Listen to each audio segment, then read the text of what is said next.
हमारे YouTube channel exam shooter classes में आपका स्वागत है। ये हिस्ट्री की क्लासेस में चल रही है जो उत्तर प्रदेश पुलिस के लिए विशेषकर अन्य एग्जाम के लिए भी बहुत इंपॉर्टेंट है और इसको मैं बहुत ही एनसीईआरटी बेस्ड है पूरी क्लास। तो इसको आप अच्छे से देख लेंगे तो कहीं भी किसी भी एग्जाम आप अगर देते हैं हिस्ट्री की तो मिस नहीं होगा। हिस्ट्री के क्वेश्चन तो मिस नहीं होंगे, 100% गारंटी कि यहाँ से आपको प्रश्न मिल ही जाएंगे। इस क्लास में पिछली क्लास में बौद्ध धर्म के बारे में मैंने बताया, एंशिएंट हिस्ट्री के बौद्ध धर्म का परिचय पूरा मैंने दिया था, गौतम बुद्ध का परिचय दिया था। इस धर्म के उत्पन्न होने के कारण मैंने बताया था, कुछ शिक्षाएं मैंने बताई थी, जैसे 4 आर्य सत्य, दुख, दुख समुदाय, दुख निरोधगामी प्रतिपदा। और इस दुख को दूर करने का जो अष्टांगिक मार्ग गौतम बुद्ध ने बताया है उसको मैंने उस पर चर्चा की थी। 8 मार्ग जो बताए थे, सम्यक ज्ञान, सम्यक कर्मांत, सम्यक आजीव, सम्यक समाज, इस तरह से 8 जो थे, 8 का विस्तृत विवरण उसमें दिया था। आज जो हम क्लास लेंगे उसमें बौद्ध धर्म की कुछ शिक्षाएं, जैसे प्रतीत समुत्पाद है, इसके 10 शील क्या हैं, अज्ञान रूपी चक्र क्या है, इसके बारे में बताएंगे। इसके अलावा संघ का, इनका उस समय संघ की कार्यविधि कैसे थी, कार्य कैसे किया करता था, किन किन देशों में कौन कौन सा संप्रदाय बौद्ध धर्म का फैला है, इसके कौन कौन से संप्रदाय हैं और कौन संप्रदाय किस देश में फैला है, इसके बारे में बताएंगे। और कुछ विद्वानों के बारे में बताएंगे हम। आज की जो शुरुआत है वो है प्रतीत समुत्पाद। ये बौद्ध धर्म का सार है, प्रतीत समुत्पाद शिक्षाओं का सार है ये। जिस तरह से वहाँ पर दुख समुदाय का कारण क्या है, दुख उत्पन्न होने का कारण क्या है, जन्म है। दुख, अगर जन्म ना हो तो दुख ना हो, दुख उत्पन्न होने जन्म होने का, दुख उत्पन्न होने का कारण जन्म ही है। और जन्म का कारण क्या है, जन्म का कारण कर्मफल उत्पन्न करने वाला अज्ञान रूपी चक्र है, यानी कर्मफल उत्पन्न करने वाला अज्ञान रूपी चक्र, कर्मफल उत्पन्न, यहाँ नीचे लिख देते हैं। जन्म, दुख समुदाय का कारण जन्म है, जन्म का कारण क्या है, कर्मफल उत्पन्न करने वाला अज्ञान रूपी चक्र, और जिसे प्रतीत समुत्पाद कहा जाता है। कर्मफल उत्पन्न करने वाला अज्ञान रूपी चक्र है जिसे प्रतीत समुत्पाद, ध्यान से याद कर लीजिएगा इसको, जिसे प्रतीत समुत्पाद कहा जाता है। प्रतीत समुत्पाद मतलब प्रतीत 2 शब्द से मिलकर बना है, प्रतीत और समुत्पाद। प्रतीत मतलब इसके होने से, समुत्पाद मतलब यह होता है। अभी अज्ञान रूपी चक्र के 12 चक्र हैं, जो कर्मफल उत्पन्न करने वाले अज्ञान रूपी चक्र हैं, ये 12 चक्र हैं जो एक दूसरे के उत्पन्न होने के कारण हैं।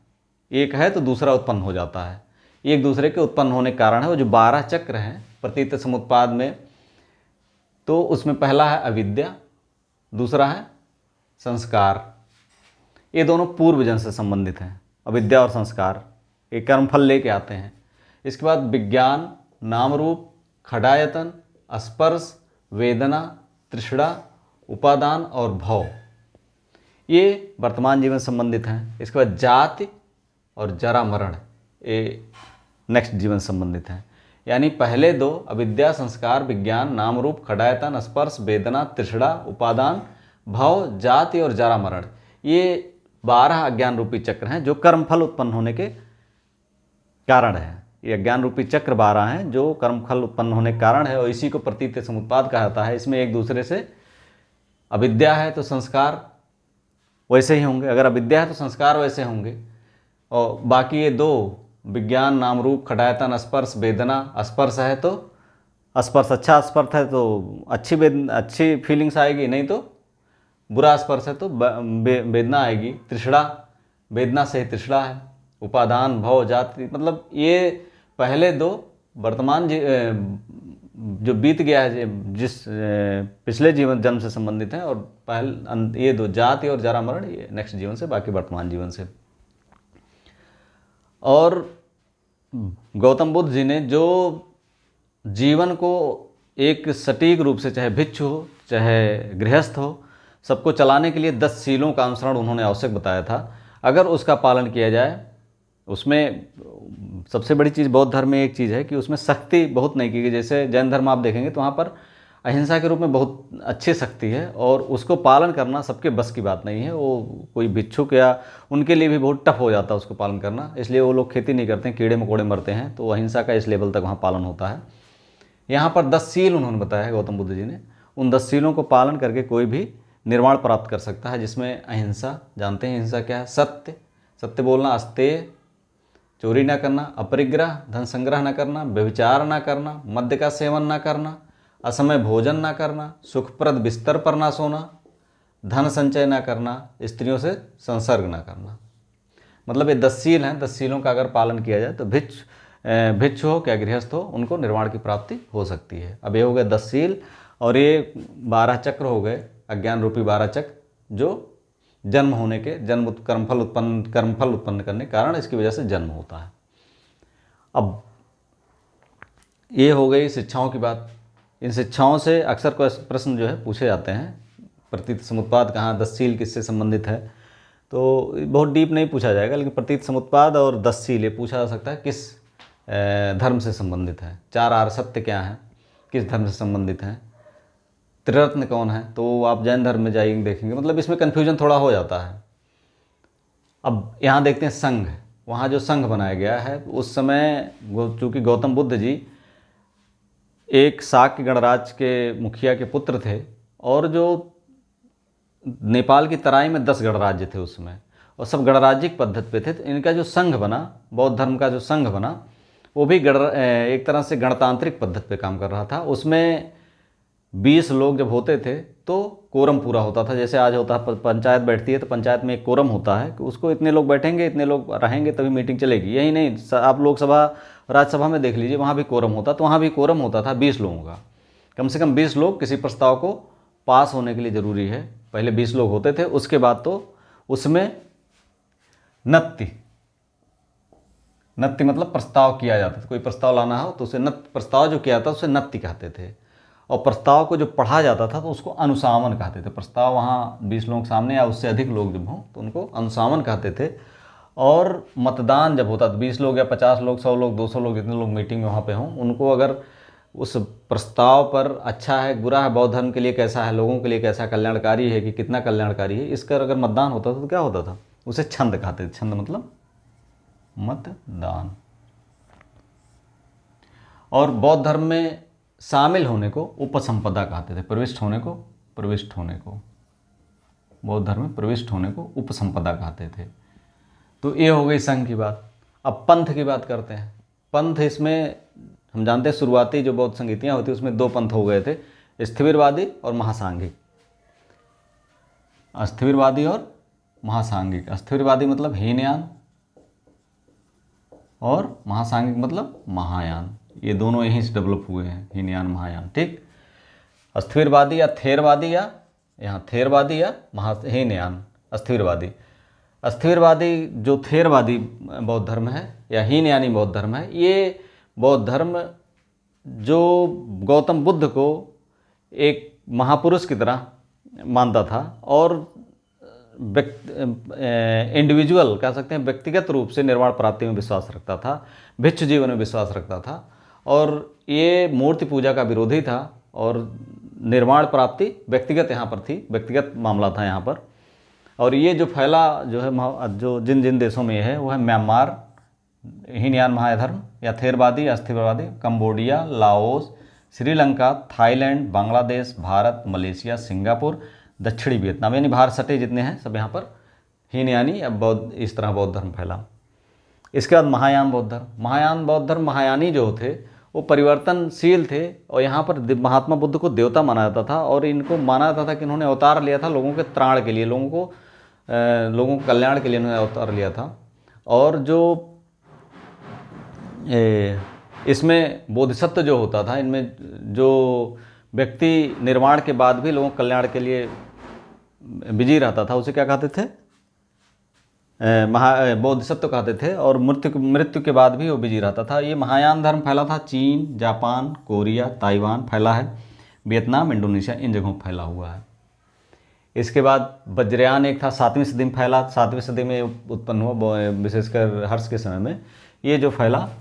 तो भूटान, मंगोलिया, तिब्बत, भारत, नेपाल, कुछ हिस्सों में, मंगोलिया कुछ हिस्सों में, भारत कुछ हिस्सों में, तिब्बत कुछ हिस्सों में पूरा नहीं फैला है, लेकिन भूटान, नेपाल के हिस्सों में है, मंगोलिया में पूरा फैला हुआ है। 7वीं शताब्दी में से जादू टोना आदि का ख्याल किया था। मांस, मुद्रा, मैथुन, ये सब चीज़ें इसमें आती थी।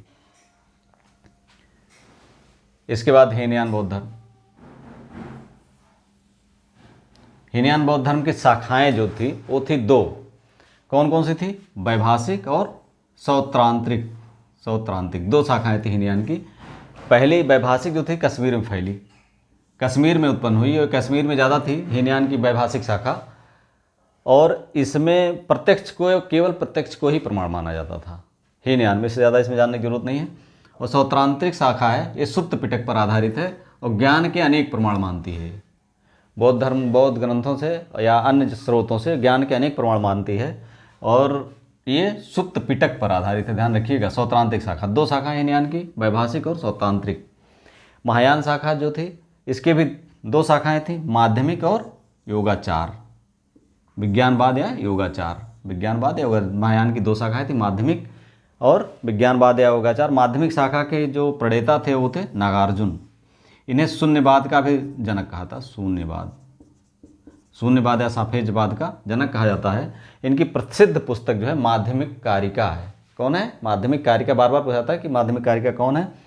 ये यज्ञश्री सातकर्णी जो सातवाहन शासक था 166 ईस्वी में, वो उसके समकालीन थे नागार्जुन।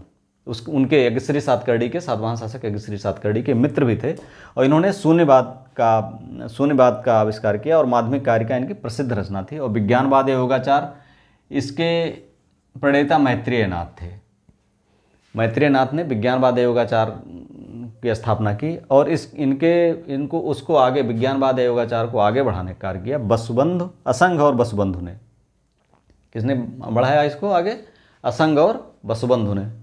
और असंग वसुबंधु दोनों भाई थे और इन दोनों भाइयों ने पहली शताब्दी ईस्वी में इस मैत्रेयनाथ द्वारा स्थापित विज्ञानवाद योगाचार को आगे बढ़ाया।